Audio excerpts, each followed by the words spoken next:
Hello everybody and welcome to the Falasteenifoodie kitchen. Today we're making this delicious and decadent Knafeh cheesecake, a beautiful mixture between traditional cheesecake and the flavors of Palestinian Knafe.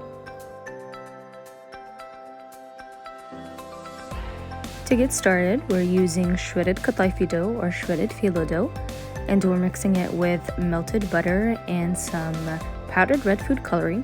Traditionally, Knafe is actually red or orange, but this is an optional step. You don't have to do this if you don't want food coloring in your Knafe, but you're going to want to rub this together really well until every strand is coated completely.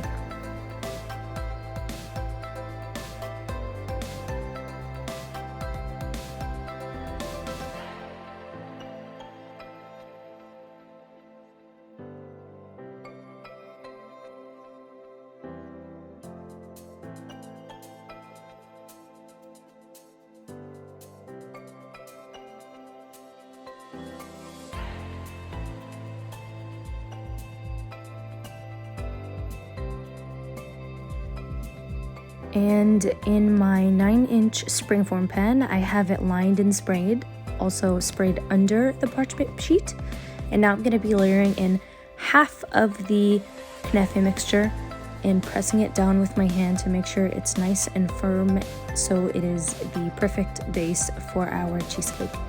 For the rest of the mixture, I'm going to be adding it just to a regular baking sheet, and both trays are going to be baked at the same time for about 10 minutes until the dough gets crispy, but you don't want it to burn. And then we'll let them sit outside to cool while we make our cheesecake batter.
To get started with our cheesecake batter, you want to start off with all room temperature ingredients. I'm going to be starting off with 3 full fat blocks of cream cheese. I'm going to add those to the bowl of my stand mixer, and I'm going to beat them on high for a few minutes until they are very creamy and no longer lumpy. Note, in this video, you're going to be seeing me stop and scrape down the sides a lot because we want to ensure that the cheesecake is as creamy as possible. You don't want any lumps of cream cheese that's not mixed thoroughly with the rest of the flavors in there. So beat this for a few minutes, stop and scrape down the sides, beat again, stop and scrape down the sides before you continue on with the rest of your ingredients.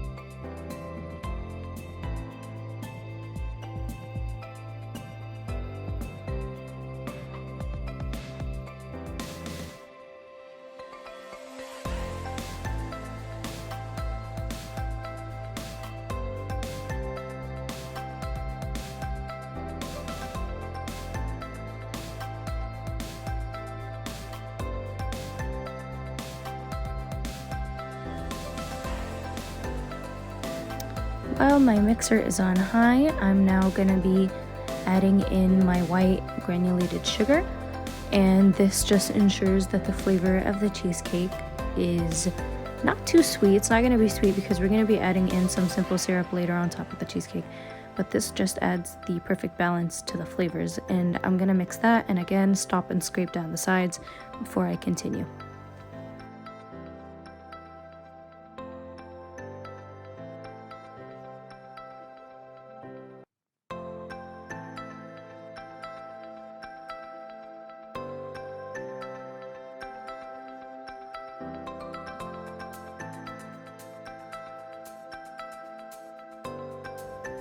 And for any delicious cheesecake, you definitely need some sour cream to add the perfect balance between sugar and also creaminess to the cheesecake, so make sure you don't also skip that out. Now, traditionally, cheesecake uses vanilla, but I will not be using that today. Today I used orange blossom water, which is used in traditional Knafe recipes, or you can use rose water, whatever it is that's your preference, but do not use vanilla. We're trying to emulate, traditional Knafe flavors mixed in with cheesecake. So the rose water or the orange blossom water adds a really nice depth of flavor. So make sure you don't skip out on it.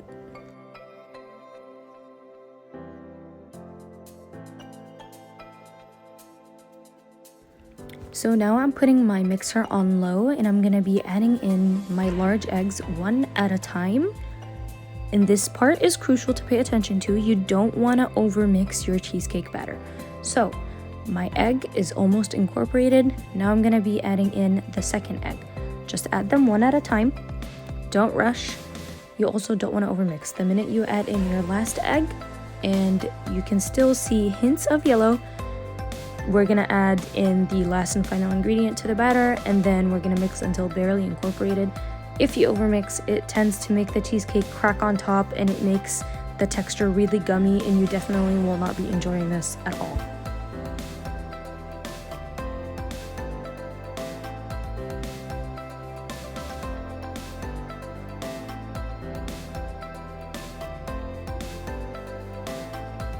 And to give my cheesecake the perfect New York cheesecake touch, I'm adding in a little bit of flour and mixing just until incorporated, because again, the overmixing tends to make things taste not so good. And now I'm gonna be transferring it into my sprayed springform pan, and I will be topping it with some ackawi cheese. You don't wanna use the one that comes in the water brine because that tends to be really salty. If you do use that, make sure you soak it and you pat it dry to get rid of the saltiness and to get rid of the excess water before adding it to your cheesecake batter. So once I add all those pieces, I'm gonna be smoothing the top over them, and I'm gonna be transferring my cheesecake pan that's been double wrapped in foil from the outside into a large rectangular deep pan so I can fill it with hot water for a water bath. I know water baths sound like they're something that's scary, but trust me, they're not. It's okay if some water leaks into the crust of your cheesecake. It's not gonna do anything. The cheesecake will still set up in the fridge. It will still taste good. Water baths just ensure that the cheesecake actually bakes a lot differently than it would without.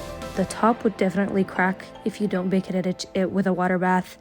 The insides will definitely be more creamy if you use it. So all in all, it's just a pro, and I highly recommend it.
So now we are going to bake it into our preheated oven at 325 for about an hour and 15 minutes.